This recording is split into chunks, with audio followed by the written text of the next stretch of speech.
Цааслуулагч этгээд 13 Логсөрөн Монгол улсын шин цагийн түүхэнд яс цоож буюу гянтанд хоригдож буй алтан оргсон удаа үгүй ажээ.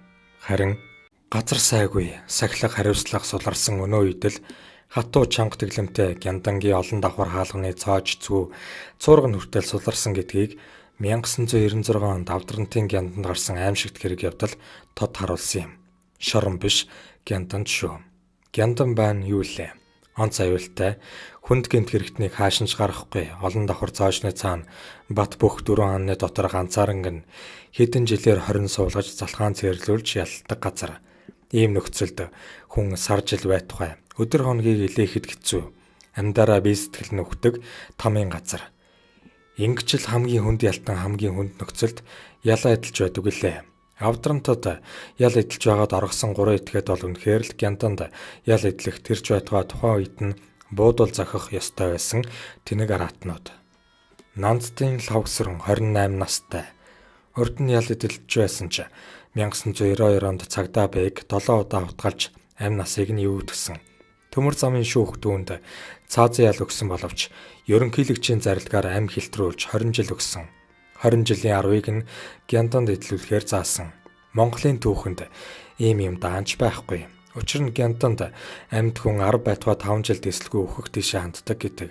Тэртээ тэргүй өхүүлэх гэсэн юм бол хүч хөрөнгийн гар золгож түүнийг хадгалах хэрэггүй байсан юм. Банзрагчийн төр тогтох 30 настай 15 настайгаас хүүхдийн колон шоронд амжин хүмүүжсэн.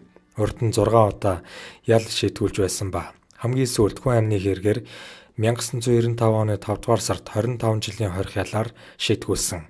Хорвоод 30 жил наслахтаа 15 жилд нь шоронд амьдарсан этгээд. Чүлтмийн Чулуунбаатар 28 настай. Бас л 15 настайгаас хүүхдийн колон шоронд амьдсан. 1989 онд хүн амны хэрэгээр шийтгэгдсэн. Авдрантад ял эдэлж байгаад 1994 онд оргож 8 жил ялны мөлж 6 дахь удаага шийтгэгдсэн. Сүүлчийн орголт нь гяндангаас ус хорвоогоос оргосон орголт болж дуусчээ. Ийм л 3 этгээд гяндангаас үгсэн оргож оргохдоо тентхийн 3 хянагч золоор нэг нь амьд үлдсэн. Хоригдол 3 эмэгтэйг лантуудаж хутгаар сийчж алаад 4 хүн 2 машиныг барьцаалаад зогтсон байна. Гяндан гэдэг маань ямар ч хүн давж чадахгүй өргөс тортой өндөр хэрэмн хашаатай. Хашааны давхар төмөр хаалган дээр 2-3 жижүүртэй. Байран дотроо 3-4 хянагчтай. Хашааны гадна талын 4 болонд цагийн манааны 4 байлдагчтай.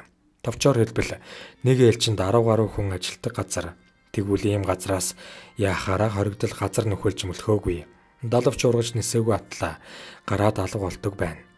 Шулуухан хэлгээд тэнд ажиллаж буй хорхын ажилтнууд журмаа баримталж биелүүлээгүй. Сонор сэрэмжгүй, цалгар назгаа хэтэрхий амарлангүй. Энэ байдалтай дүжирч дасны гайгаар л ийм аимшигт явдал гарсан байна. Гяндангийн хоригдол цоожтой савндаа сууж байхгүй л таа. Гэтэл хоригдол Чулуунбаатарыг гяндангаас гарган цоож түлхүүр 100 хяндан хийлгэж чөлөөтэй байлгадаг байсан ба Логсөрөн тентхийн хэн нэгэн эргэтэн дарахтны ивэлэр гяндан дотроо цэвэрлэгчийн үүрэг гүйцэтгэдэг нэрээр сул чөлөөтэй тэнүүчлэн явж хянагч нартайгаа найрсдаг. Түүгээрч барахгүй. Нэг хянагчийн сейфний түлхүүрийг биедээ авч сейфэнд хоол хүнс тамхиа хадгалдаг байсан ажээ. Ийм хачин юм байх уу да. Энэ замбраагүй байдлаас хэргийн үйлдэл гарсан гэж үзэх үндэстэй. Мөн тэр шөнө гяндан дээр гарсан хянагч Бата аварганаар ажилд ороод удаагүй байсан осорхүүг ганцаарнг нь орхичхоод ажлын байраа хаян айл хийсч арх хэрэгүүлж явснараа буруутай. Оргохыг анх сэдсэн хүн бол Логсөрөн мөн. Тэрбээр үгсэн хүн үг хэлэх вишгээд талиг авч болсон хоёр лууга хамаг булхаагаа чихэж ичэгчгүй сууж байсан бэлээ. Эднэрт ичин найна гэдэг юм байхгүй л дээ. Логсөрөн л анх шинэ хянагчийг гиндүүлэн симхээ гаргаж нэг камерт байсан төр тогтох Чулуунбаатар хоёрыг суллаж гаргасан. Ингээд л бузар яргалал аимшиг таллага эхэлсэн. Хэдийгээр бузар жигшүүрт хэрэг үлдэж суугаач гисэн бүсгүй бие таршлаач байсан тэд амьд явах хэрэгтэй. Хөөрхий тэр 3 бүсгүй 3 их юуны учраа инхүү гинтийн дайралтанд өртөж ярахчдын гарт аимшигтайгаар амь ирсдэв. Мэдээж тэдний хөнөөсөн зэрлэг халуурчд буруутай. Гэвч гуринхалсан олон чоннуудын донд 3 эмэгтэйг ямаа шиг аваачаад уйчихсан нь зөв гэж үү. Тухайн үед Авдрантад байсан 250 хоригдлын дунд ердөө 3хан эмэгтэй л байсан байна. Манай төр засаг хуулийн бодлого зохион байгуулалт гэдэг ийм л байлаа. Одоо харин ихэд өөрчлөгдсөн сурагтай. 25 настай Ичин хорлоогийн Бямбсүрэн гэдэг бүсгүй.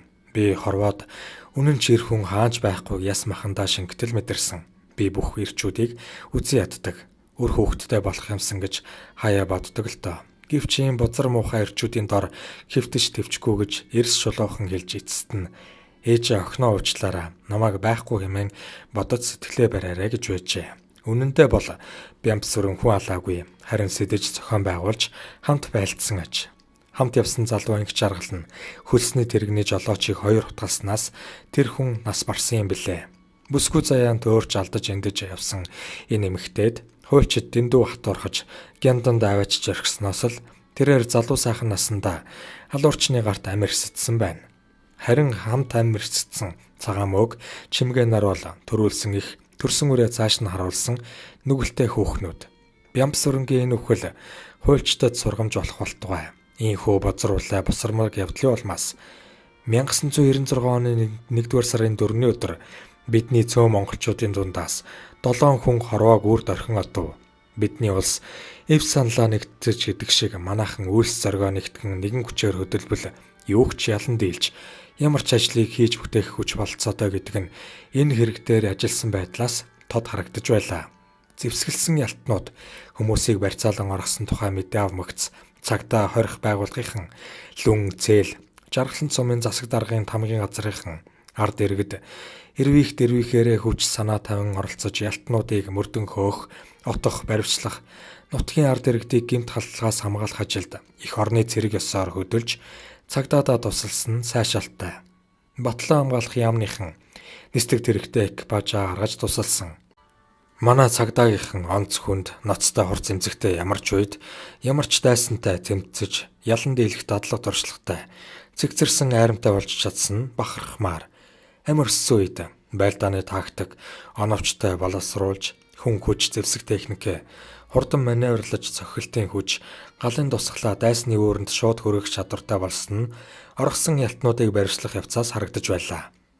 Ард олонд аимшигт төгшүүр зарласан энэ дуйлаант муухай хэрэг инхүүд өгссөн юм. Монгол нутагт минь дахин ийм бузар улаан бүү гараасай. Ард түмэн минь амар амгалан болцсугай. Нанцтын лавгсөрөнг Монгол улсын шүүх өчиггүй цаазалсан билээ. Цаазлуулагч шитгээд номер 15 Төмөрбаатар 3 настай дагуур охиноо онц хэрцгийгээр амь насыг нь хохироосон Жожид авахтай Төмөрбаатар нь энэ хэргийг үлдэхээс өмнө 10 удаа гэмт хэрэг үлдэж нийтдээ 20 жил шоронд суусан ажээ. Тэрээр 1950 онд төрсэн эдвэ 43 насыг зоогөлж байна. 1973 онд эрүүгийн хуулийн 63-ын бэгээр 6 жил, 1976 онд 109-ийн бэгээр 6 жил, 78 онд 63-ын Б болон 153-ын бэгээр 6 жил, 83 онд 76-гийн Б, 169-ийн бэгээр 2 жил, 87 онд 239-ийн 3 зааснаар 3 жил. Гэх мэтчлэн 12 жилээр 20 хялаар шийтгүүлсэн боловч шорон түүнийг араатнаас дор авиртай болгон хүмүүжүүлжээ. Хэрэгтэн Төмөрбаатар 1997 оны 3 дугаар сарын 24-нд 3 настай охин ган совдыг илгэн тус газар нь 3 удаа гараараа зөхөж 2 удаа хацар руу наалгадаж ар нуруунд нь Монгол готалтай хөлөөрөө хайр найргүй өшгөлөж амь насыг нь бүрлэгжээ. Өөдсгөн шинэ нялхантныг ингэж тамлан зовоохыг бодоход түүнийг хэрцгий зандалчин гэхээс өөр аргагүй.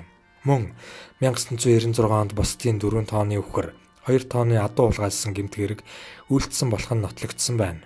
Тэрээр 1996 онд шоронгоос суллагдсан бөгөөд 1989 онд 12 жилийн алтаа шоронд орсон түүнийг төрийн хууль өршөөж 4 жил 7 сарын үлдсэн ялыг нь эдлүүлэхгүй. Хугацаанаас өмнө тэнсэн сулсан боловч тэрхүү өршөөлийг даанч даасангүй. Одоо дахиж ам гуйх эрх түүнд байхгүй бөгөөд амьд л үлдчихсэн юмсан хэмээн шоронгийн хахир өрөөнд дээлээ нүмерэн толгой руугаа гараараа шааж үлээ. Тухайн үед түүнийг цаа зарах хулахаас өмнөхөн хэдхэн үг солилцсон юм. Юуны өмнө та өөрийнхөө намтар түүхээс товч танилцуулахгүй юу? Би Өөр хангай аймгийн Уянга сумын хүн 1955 онд төрсэн Өвөг эцэг Чождийнхоо гар дээр өссөн. 4-р ангиа төгсөөд хөдөө гарч мал малсан. Шоронд байхад эцэг маань нас орсон. Ээж минь одоо 70 гарч яваа өгшин би. Та 10 удаа гэмт хэрэг үлдэж нийтдээ 20 жил ял эдэлсэн хүн байна. 20 жил ял эдлээд засал авч чадсангүй юу? Одоо ботгож чадаагүй юм шиг байна. Би 1996 онд шоронгоос соллогдож ирээд Молор Дулам гэдэг эмэгтэйтэй танилцаж 1997 оны 1-р сард нэг гэрт орж амьдарсан. Ер нь бит хоёр суугаад 3 сар шахмал болсон. 1997 оны 3-р сарын сүүлчээр сумын төв орж гурил авчхаад оройхон гэртээ харсан. Орой олоо идчихээд унтах гэж байтал охин орон дээр байсан. Аав нь охиноо үнсий гэтэл надаас царайгаа буруулаад толгой дээгүүрээ хөнжлөө нөмөрсөн.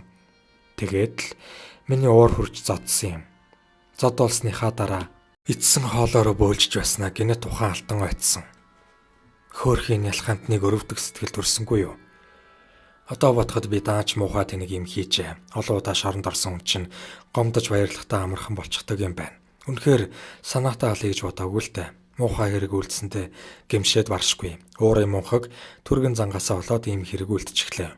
Би Өвөрхангай аймгийн хүн. Намайг баг байхад Балиус Төмөрбаатар гэж үе дууддаг байсан. Таны урд өмнө үйлдсэн 10-аад гэмт хэргийн 3 нь танхаа хэрэг юм байна. Балиус гэдэг очийг аль дэвнгарт өртөрж түүгээрээ далимдуулан савл хийвэл олон түмнийг дарамталж айлхан сүрдүүлж авсан гэж сонссон юм байна. Шоронд байхдаа оргож усаж ялаа нэмүүлж байсан минь үнэ. Балиус гэдэг хоч энэ танхаатай л холбоотой. Одоо амьд үлдэх юмсан гэж бододсон. Ерөнхийлөгч баг онтод ам өршөөж цаазаас хэлтрүүлж өгөөч гэсэн өргөдөл өгсөн. Та ер нь шоронд яагаад хүмүүжсэнгүй вэ? Шорондоо байна уу? Хүндээ байна уу? Тухайн үнээс л шалтгаална. Гэхдээ шоронд бас их учир бий. Богино хугацаагаар яллаж маш хатуу дэглэмээр хүмүүжүүлэх нь зүйтэй гэж боддог. Олон жил хорсноор үр дүн гарахгүй болов уу гэж боддог. Олон жил шоронд суусан хүмүүс үлдээ дөжирчдэг тал бий. Ийм л айхтар жигшүүрт хэрэгтэн өврийн сайхан хангаан тал нутагт амьд арцааж явсан байна. Төмөрбаатар мэтийн ааш араншинтай хэрсгий тогшин итгээд бусдыг дарамталж бяцхан охтыг хүчрхийлж чадал дорой бүсгүүчүүдийг хэршээлдээ авч бэлэн эд хөрөнгөн дээр туйлж биеийн амрыг харан хорвоогийн бор хоногийг өнгөрөөхийг л уртл болгодог. Тэгээд эцэст нь заавал нэг гэмт хэрэг үлдэж байж санаанаа амарна. Үйлдснийхээ дараа элдв гоё үгээр өөрийгөө өмгөөлж гимшхийн дээр гимшин. Намайг гарч хандаж аль болох хөнгөн ялаар шийтгэж өгнө үү хэмээн гуйж говшин. Энэ бол ерөөсөө нийтлэг үзэгдэл билээ. Төмөрбаатар мөн л хөнгөн ялгуйжээ. Өөцсгөн чинээ амтныг алчхаад өмнө нь 10 удаа гэмт хэрэг үлдчихээд тэнсэн харгалзах ял дуусаагүй байхад хүнээ амнаас боснуулчхаад ямар нүрээрээ хөнгөн ялгуйж зүрхлэнэ вэ? Ийм айхтар жигшүүрт хэрэгтнүүдээс ядуу дорой бүсгүүчүүд минь болгоомжилж яваасаа билээ. Төмөрбаатарын эхнэр Молор Дулам шүүх хуралд мэдүүлэхдээ 1997 оны 3-р сарын 24-нд Төмөрбаатар сумын төв орж ирээд унтах гэж байснаа миний охиныг үнсий гэтэл охин маань хөнжлөө толгой дээгүүрээ нөмөрсөн. Төмөрбаатарын уур гинэт хөрч охиныг орноос болгож гид савтан 4-5 удаа гараа зангидж байгаад цогсон. Дараа нь хацрыг нь 2 удаа алгадсан. Мөн ар нуруу даг цавд гуталтай өлөөрөө өшгөлж авдралуу авч шидсэн. Намайг охиноо авах гэхээр чамайг ч бас алан шүү гэд байсан. Миний охин бөөлжж байгаад ухаан алдаж эмнэлэгт ирээд 2 оноод нас орсон. Энэ үед Төмөрбаатар би хэцүүдлээ маханд хахчихлаа гэж хэлээрэ гэсэн. Хайртай охиноо харж байгаад алуулсандаа гомдолтой байна гэжээ.